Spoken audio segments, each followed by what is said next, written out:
हामिद मीर साहब, वज़ीर आज़म ने एतमाद का वोट लिया, इसकी वजह आप क्या समझते हैं? यानी मुमकिन कोई कानूनी वो ये समझ रहे थे कोई ऐसी हर्डल आने वाली है, या फिर तौहीन अदालत का कोई मामला हो सकता है जिससे बचने के लिए, यानी इसकी ज़रूरत अभी क्यों महसूस की गई वज़ीर आज़म की तरफ से? देखिए, जब 3-4 दिन पहले इत्तेहादी जमातों की एक मीटिंग में वज़ीर आज़म को ये मशवरा दिया गया था, तो वज़ीर आज़म ने इस मशवरे को मुस्तरद तो नहीं किया, तो उन्होंने कहा इस पर गौर करते हैं। उसके बाद 2 दिन पहले भी वज़ीर आज़म साहब को कहा गया कि एक तरफ जजेस हैं और जजेस जो हैं वो डिवाइडेड हैं, तो दूसरी तरफ पार्लियामेंट है, तो हमें एक ऐसा जो है ना उनको मैसेज देना चाहिए कि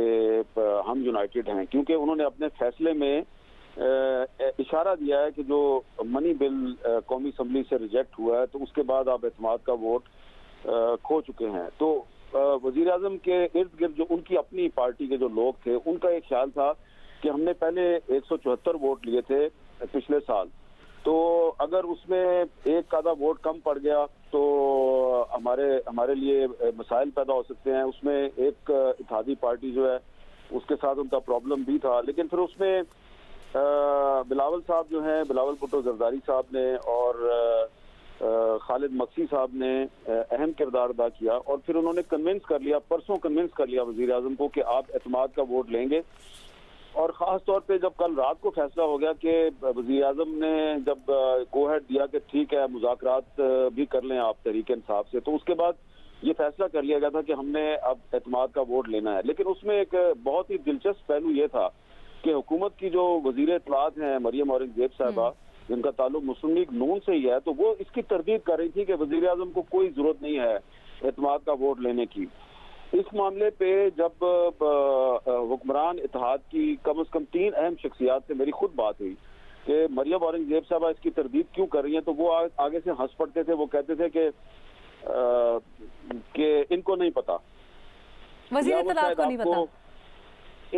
मरियम औरंगज़ेब साहबा को नहीं पता। तो अब उसमें हमारे लिए बड़ी हैरानी की बात थी कि वज़ीर इत्तलात जो है उनको क्यों नहीं पता। तो अब जब कल भी हमने ये सवाल उठाया था कि जी कि वज़ीर आज़म एतमाद का वोट लेके क्या महफूज हो जाएंगे, तो मुझे बहुत से मैसेज आए कि जी आप ये क्यों एक बेसरोपा बात कर रहे हैं। हालांकि जियो के एक बड़े ही क्रेडिबल रिपोर्टर ने भी ये खबर दी थी कि जी वज़ीर आज़म एतमाद का वोट लेंगे। तो अब एक गोमगो की कैफियत थी, और बहुत से जो वज़ीर इत्तलात की जो तरदीद थी उसकी वजह से बहुत से MNAs जो हैं वो भी कंफ्यूज हो गए, और बहुत से MNAs जो हैं वो ईद की छुट्टियों में शायद उनका ख्याल था कि हमें आने की तकलीफ नहीं करनी पड़ेगी इस्लामाबाद, तो लेकिन फिर उनको फोन करके बुलाया गया। तो उसमें ऐसा लग रहा है कि अंदर कुछ कंफ्यूजन थी, लेकिन उसके बावजूद वज़ीर आज़म ने फिर कन्विंस किया गया कि अगर आपने सुप्रीम कोर्ट के चीफ जस्टिस और उनके साथी जजेस के खिलाफ अगर एक खुल्लम खुला एक जंग का फैसला कर लिया तो एतमाद का वोट जरूरी है, तो उन्होंने इसलिए एतमाद का वोट लिया। उसके बाद जो उन्होंने तकरीर किया है वज़ीर आज़म साहब ने एतमाद का वोट लेने के बाद,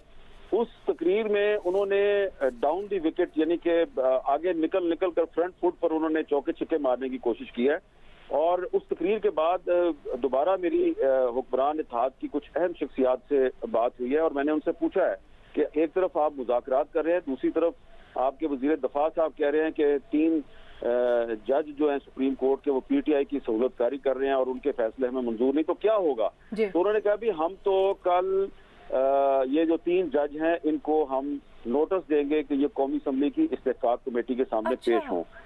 मैंने उनसे कहा जी कि आर्टिकल 68 जो है, आर्टिकल 68 वो ये कहता है कि आप अदालत उज़्मा या किसी भी अदालत आलिया के किसी जज के कंडक्ट को या रवैये को आप पार्लियामेंट में ज़ेरे बहस नहीं ला सकते। तो वो कहते हैं जी कि वो